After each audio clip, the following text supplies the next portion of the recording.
Bonjour à tous et bienvenue dans une nouvelle émission 100% Paris Turf. Je suis très bien accompagné aujourd'hui pour parler de la réunion, la très belle réunion même de samedi sur l'hippodrome d'Anguin, samedi 22 avril, avec au-dessus de moi à ma gauche Mathieu Mortagne. Salut Mathieu. Bonjour Romain, bonjour à tous, bonjour Bruno. Et j'allais dire tu seras accompagné, je vais dire tu seras plutôt face à Bruno Jolivet qui, je le sens, est en pleine forme. Bonjour messieurs et bonjour à tous. Oui, on va essayer de donner au moins un petit gagnant sur 9 courses. C'est la moindre des choses. Écoutez, on commence avec la première, le prix de la ville d'Aubonne, une course réservée à des 3 ans. Ils sont 12. J'ai vu qu'il y avait du quick en vert, 2 émojis verts pour Killer Quick, qui est le 12 Kung Fu Quick. Est-ce que ce sont vos favoris? Allez Mathieu, vas-y pour la première.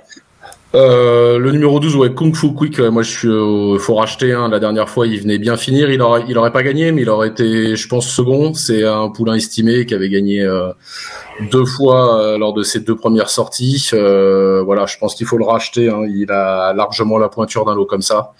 Voilà, je vais lui opposer le numéro 7, Khartoum de la Fille, le poulain de Romain Derieux, qui est un beau fils de Dijon, qui avait très bien débuté à Cagnes. L'autre fois, sur le parcours qui nous intéresse, il tombe sur Calsfella, qui est pas le premier venu. Voilà, c'est un poulain imposant qui va progresser à courir, et je pense que là, il peut encore jouer un premier rôle. Bruno.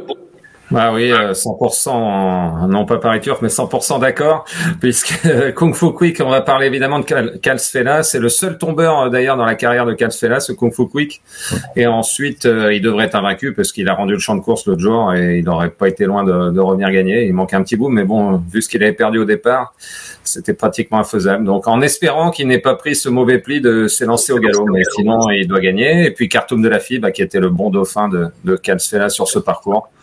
Donc oui, un jumelé nature sur le papier, mais bon, avec ces jeunes chevaux-là, on sait que parfois ça se complique. Je déteste quand vous êtes d'accord. On passe à la deuxième, messieurs. Le prix de l'Office du tourisme et congrès d'Anguin, c'est toute une histoire. On passe avec des 4 ans, cette fois des femelles, mais non, pas particulièrement. Si, des femelles montées. Elles seront 16. Une course très importante. Vous allez le savoir pourquoi dans quelques instants. Vas-y, Bruno. Ouais, je devine un petit peu par rapport au petit briefing. On va voir si on aura la même en tête. Du coup, le 13, Jane Aimée, qui a fait de très belles impressions à l'attelé. Et quand on regarde en plus son pédigré, c'est la souche maternelle de Reine du Corta, c'est la sœur utérine d'Espion Jaune. Donc, si elle va pas monter, c'est à n'y rien comprendre. Donc, en plus, Alexandre Brivard sur le dos. Donc, j'ai peut-être grillé l'herbe sous le pied. Spoilé, ouais. On verra bien. Et puis le 16, Jalna Robson en 2, qui justement vient d'être 3e au prix d'un bon retour aussi sur ce parcours pour ses débuts aux montées, et elle a affronté les mâles la dernière fois. Donc cette fois-ci, uniquement les femelles, mais c'est ouvert évidemment pour les places. Mathieu, 100% d'accord avec BJ ou 50% d'accord? 50%, mais c'était un très beau spoil, parce que j'ai pas grand chose à rajouter. Ce sera mon coup de cœur, le numéro 12, Jeanne Aimée. Voilà, je pense qu'on est un petit peu tous d'accord. Je crois que Romain aussi est d'accord avec nous. Exact. Comme tu l'as dit, elle a le papier pour les origines pour aller monter. En plus, c'est une fille de Pacha Dupont. Donc au-delà de la souche de Reine du Corta, c'est voilà, les 2 dernières perfs sont vraiment très belles attelées. L'avant-dernière, c'était sur ce parcours-là et finissait comme une balle aussi à Anguin. Voilà, Alexandra Brivard, plaquée pour la première fois, des antérieures en plus. Elle a beaucoup de choses pour elle, à part qu'on soit tous dessus. Non, c'est vraiment très bien. Des attractions de la Réunion, mais pourtant pour la petite histoire, j'ai eu Alexandre ce matin. Voilà, l'entourage l'estime beaucoup et tout le monde est très confiant aussi. Donc avant le coup, ça paraît très bien. Je lui oppose le 10, Jen Hudson, Eric Raffin, qui a bien gagné à Caen, jument qui a du coffre et qui est dur. Et je pense que voilà, je la vois répéter. Et dans les 3, je pense aussi. Elle tourne pas à gauche par contre. On va voir. Peut-être que là pour la première fois, ça va aller. Crampon vissé. Jusqu'à présent, mais bon. C'est pour ça qu'elle va être battue. La 3e, le prix de la ville de Soisy sous Montmorency. On revient à l'attelé plutôt avant le prix de l'Atlantique avec des 4 ans cette fois. Mathieu, vas-y pour cette 3e. Moi, alors, en faisant le papier, moi, j'ai 3 poulains qui se détachaient. J'en ai choisi 2. J'ai choisi le numéro 5, Jacques Ducos. J'ai bien aimé son dernier kilomètre pour sa rentrée 2007 à Vincennes. Voilà, c'est un cheval qui est capable d'aller devant. Alain Laurent a rattrapé le forfait, en plus, je crois. Parce qu'il il était plus hier, il est revenu ce matin. Il a le 5 à l'auto. C'est un cheval qui a besoin de personne. Voilà, s'il peut venir se rapprocher assez rapidement de la tête, je le vois bien aller loin. Et je lui oppose le l'As Job des Louanges, mené Mathieu Abrivard, un cheval de Christophe Fleurden qui vient très bien courir à Affer. Il rendait 25 mètres, il était dernier entre ligne droite, il était venu très bien finir, il sera déféré des 4 pieds pour la première fois en plus. Voilà, j'avais hésité avec le 2 Junior Angèle, mais voilà, ce sera ce Job des Louanges en 2. L'As. Bruno. J'ai également retenu Jacques Ducos, Alain Laurent. Il a couru une seule fois derrière la voiture. Il avait gagné au Croisé-la-Roche. C'est un poulain qui a un petit peu de mal des fois à la volte. Donc là, c'est rassurant. 2100, bon, ça ne devrait pas lui poser de problème en gain. Oui, je suis assez d'accord qu'il ne devrait pas décevoir normalement. Et puis le 2 Junior Angèle, première fois déféré des 4 et il adore en gain. Les 2100 vont beaucoup lui plaire aussi. Johan Le Bourgeois, numéro 2 à l'autostart. Très bonne chance aussi, mais j'étais d'accord pour Job des Louanges et j'en avais même un autre. Là, j'ai pas la liste des partants sous les yeux, mais il y a un autre poulain aussi qui a une bonne chance. J'avais hésité pour les deux. Je croyais que tu allais nous parler de Joker de l'Épine. Ah non, Joker, non, pas pour tout de suite. Plutôt, ouais, rentrer, puis bon, et surtout corde à droite, lui, à l'avenir, peut-être plus à Vichy le mois prochain. Ok, ça marche. Bon. Mais non, c'était pas lui. Vous n'allez pas m'aider, l'As, non? C'est qui? Job des Louanges, Junior Angel. Qu'est-ce qu'on avait? On avait Jette des Beaux des 4 premières fois, pour une surprise. Jeune ami. Jeune ami, attention. Non, trop de caractère. Madrid, peut-être, il a gagné. Vraiment difficile, c'est bon. On va tous les passer en revue avant de retrouver. Giacomo Debo, le Guyard des 4. Voilà, Giacomo Debo, voilà. Pas grande marche, quand même. La première fois des 4 aussi, mais piste plate, peut-être plus à l'aise. Non, attention à Giacomo Debo, voilà. 5-2-7. On a dit. Alors pour la petite histoire, j'ai quand même, on a décidé de n'avoir plus que 2 journalistes pour nous donner des pronos, et je pense qu'avec vous 2, on va réussir à faire plus long qu'avec 3 journalistes. Bon, on va essayer d'accélérer la cadence et ça devrait aller vite d'ailleurs dans le Prix de l'Atlantique, la 4e qui est le Quintet et par définition la belle course de l'année, même on peut dire sur l'hippodrome d'Anguin. Alors j'ai une question, messieurs, est-ce qu'étonnant avec le numéro 8, enfin c'est 2 questions même, est-ce que c'est un penalty? Et la deuxième question, c'est par qui peut-il être battu? BJ.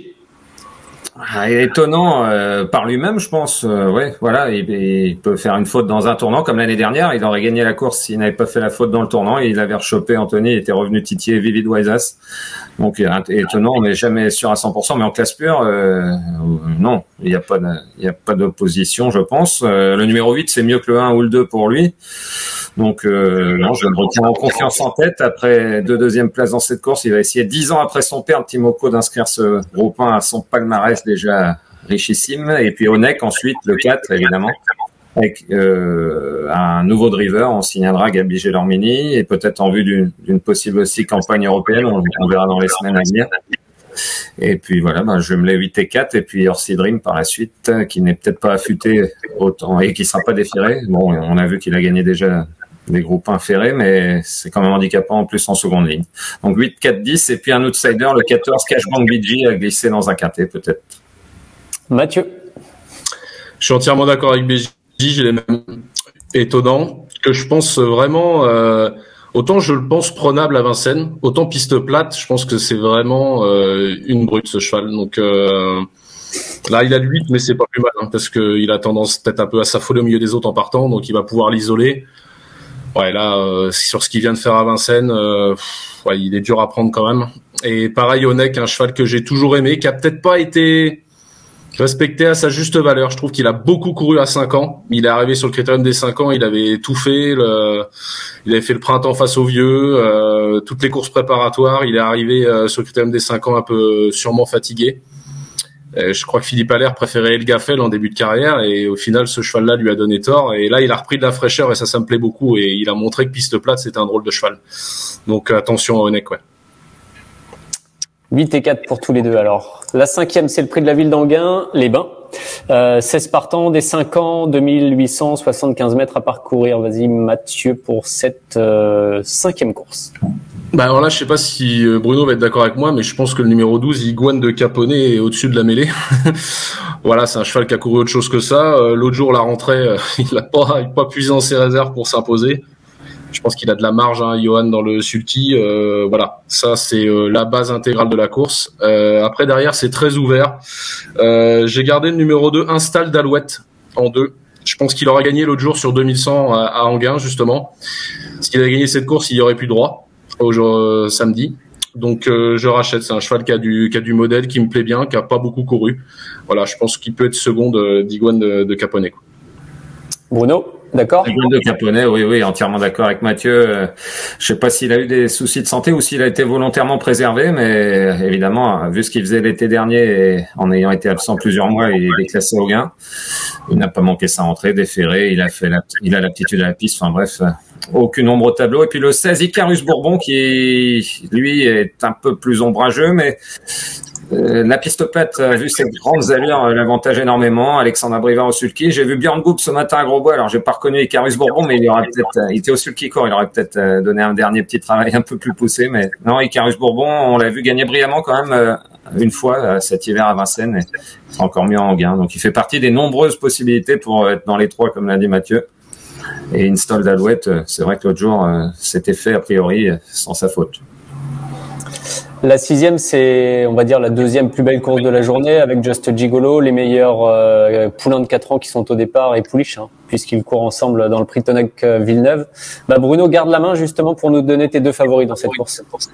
Just Gigolo, oui, Philippe Allaire, le plaque d'emblée est déféré des postérieurs. On sait que chez Philippe Allaire, il n'y a pas de course de préparation. Il va être opérationnel sans être à 100%, mais ça devrait suffire sur cette piste où il avait gagné le prix de Berlin pour sa seule course l'été dernier. Donc, quadruple vainqueur de groupe 1 l'année dernière, même s'il n'est pas à 30 mètres meilleur que ses rivaux, il a quand même montré qu'il était le solide numéro 1. Et puis le 8, Juliette Papa Bravo, qui a été 3 fois deuxième de groupe 1, mine de rien. Elle n'était pas apparemment très estimée dans la maison au début, puis en course, c'est une petite lionne, donc elle va encore finir vite et pourquoi pas titiller Just Gigolo.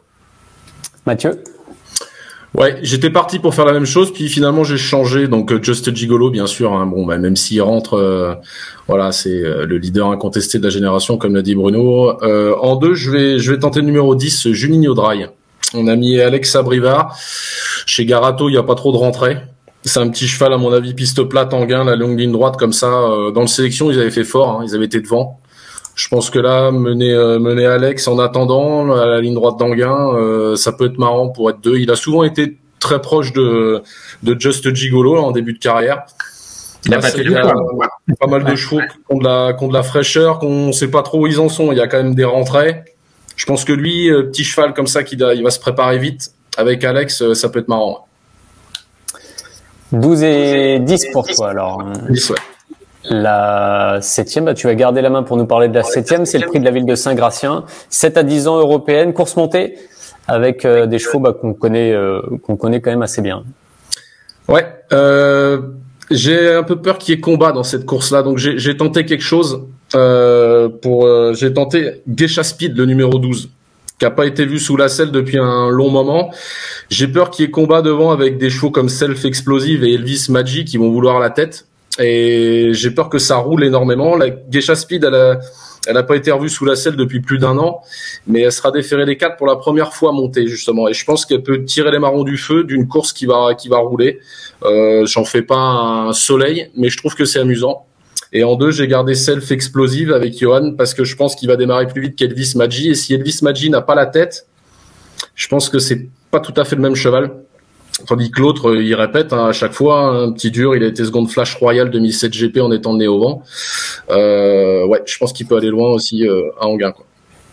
Bruno? Bon, bah, c'était ta revanche, Mathieu. Là, c'est toi qui m'as brûlé la politesse parce que je me suis fait exactement la même réflexion avec Geisha Speed. C'est fou.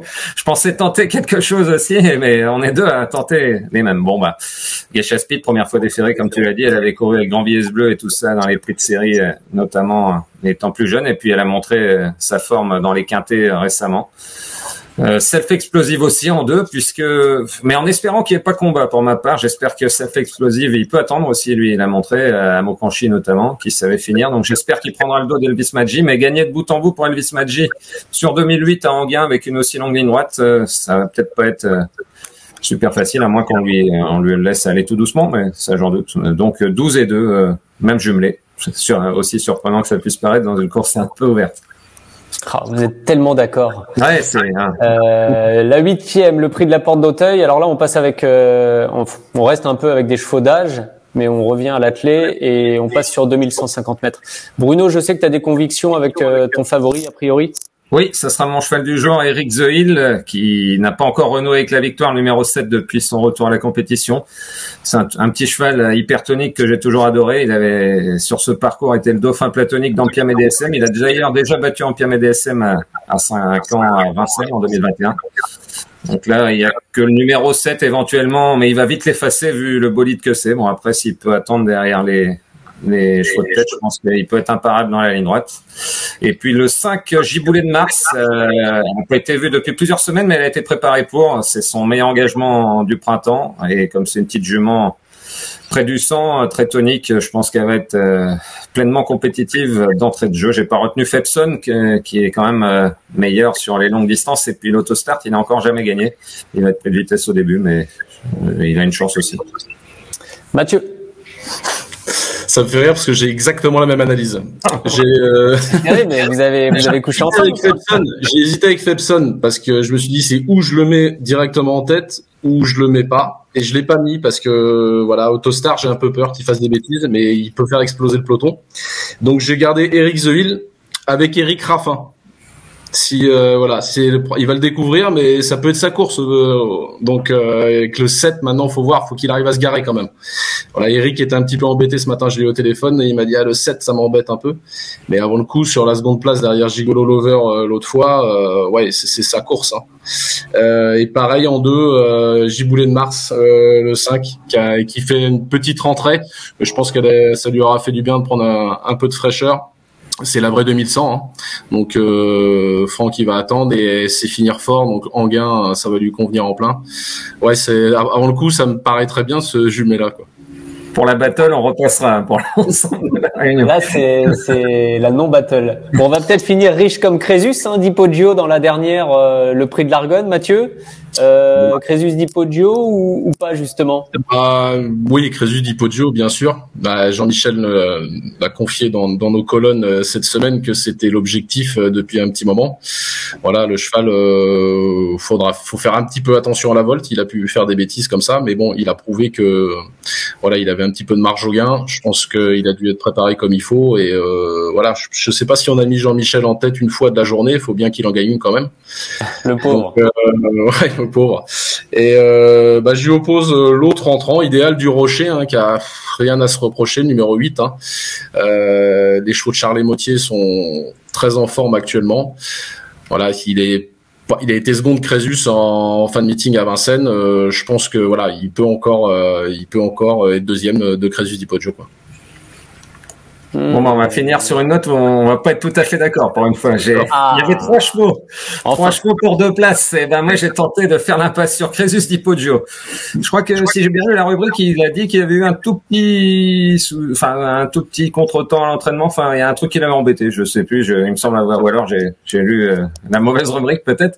Non, mais Crésus d'Hippogio, on l'a vu des fois avec des tout petit souci d'allure à Vincennes. Alors, je me dis qu'à Anguin, bon, déférer les 4 à voir. Et puis, il n'a pas une marge énorme non plus vis-à-vis de ses 2 adversaires principaux. Si on regarde la ligne d'instructeur, la dernière fois, on a envie de dire penalty, s'intercale entre It's a Dollar Maker et Iroise de la Noé. Mais Idéal du Rocher l'avait battu aussi cet hiver. Donc, j'ai retenu en tête Idéal du Rocher et devant Instructor, tout en sachant que, avec le bon parcours, s'il est dans leur dos, Crésus, il peut les mettre droit aussi. Donc, 3 chevaux pour 2 places.